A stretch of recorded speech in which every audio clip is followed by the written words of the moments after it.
it's never too late to make a change, and it doesn't even have to be a huge life change. It can be as simple as wearing a mask and buying your groceries every second week instead of every week. Some people aren't fortunate enough to be able to do that, but I am. I don't need to be in the grocery store every week. So why am I? Well, I wasn't, but let's pretend I was. Why would I be? Yeah. So, yeah, I mean, it sucks that our country is not the beacon, but, you never want to be the case study. But I hope that other countries take what they've learned from us and apply our learnings and keep their citizens safe. Maybe it's a little bit too late for us. Our cases are still going to rise, but there are countries that with really, really swift action can avoid 5,000 deaths. They can avoid 1,000 deaths. So I hope that they learn. Yeah.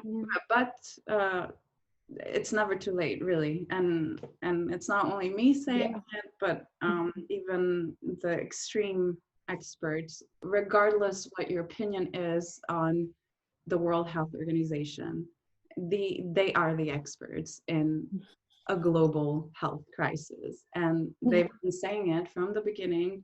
It's never too late, and I from the beginning I completely agreed, because you can change. And contact tracing, even if you have 12,000 cases a day, start doing more today. And this is something your government needs to do. So if you have a voice, or if whoever watches this has a voice, shake the government and say, hey, it's for you, for us, and for everybody, like the song goes. Right? It's really, really, really like that. Yeah. Look, tell me, what were you gonna say? No? No, it's fine. I've completely forgotten it. Wasn't worth it. Well, wasn't worth it? I'm sure that's not the case. I just interrupted you. But do you have anything else to say before I do the last question? I'm not cutting you off or anything. Yeah, I think it's easy to take your foot off the accelerator. It's easy to go, I'm tired of COVID. It's easy to not wash your hands every time you come into contact with something other than your house. But that's not what we should be doing now. We shouldn't be taking the easy way out, because my misstep in something that I can control, something as simple as sanitizing my hands when I walk into a grocery store, could mean the difference between someone getting coronavirus and not. And now we need to be vigilant. Like I've been hearing about COVID since February, March. Like, I'm tired of hearing about it, but it doesn't make it go away.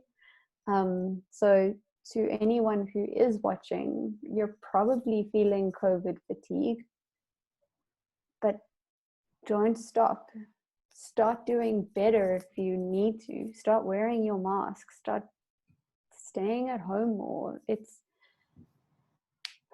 is just that simple. If everyone did a little bit more, we would be in a lot better of a position. So do it. And it's not hard. Like, I mean, every grocery store gives us hand sanitizer. Like, it's not hard. Just do it. Yeah, and again, it's not too late, and it's really just do you want more deaths or more suffering? Like, where do you want to be? It's really just change it and make sure it's less instead of more, right? Yep. So our conversation today wasn't as funny, as nice as, you know, as last time. Things got Yeah. a little bit more serious, but you always need to be serious even when you are laughing, which that's how we spoke last time, right? But today it's a little bit more different because things just didn't get better. Not only South Africa, right? There's a lot of other countries, and in the world in general, we're approaching 15 million cases. We've already like surpassed those 600,000 deaths threshold. And globally, the pandemic is accelerating, even if some countries are doing okay. And again, pandemic is global. Until it's nowhere, it's everyone's problem. So with that in mind, that things got a little bit more serious, and just your whole experience of seeing how things have changed in 14 days in your life, because I know some things have changed too, which are good. And things that are changing in the world, and 14 days can make a difference.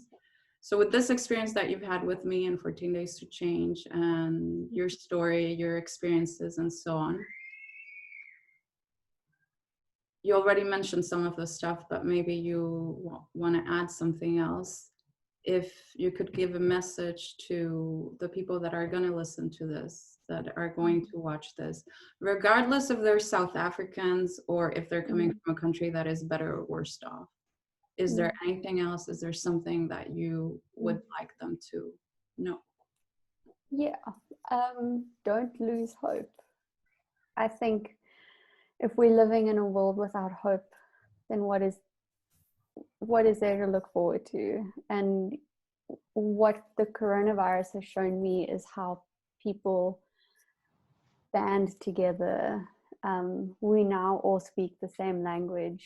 Globally, we speak the language of the coronavirus, and it's not the best language, but it has this effect of uniting people. I mean, Laura, I didn't know you existed until coronavirus, and there are things and places where we can find hope in this time. And so when things get hard, try and find that one beacon of hope that'll get you through it, because we will get through it. And I think most of us will come out of this being better people.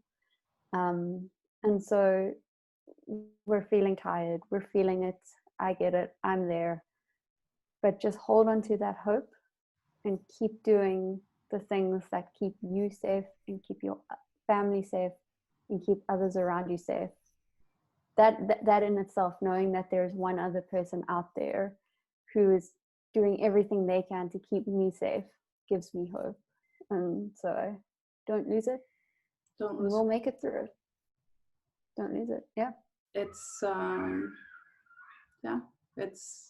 it's simple, but it's something that the thought is simple, right? But the message is difficult, because when you despair, you don't even think about hope, right?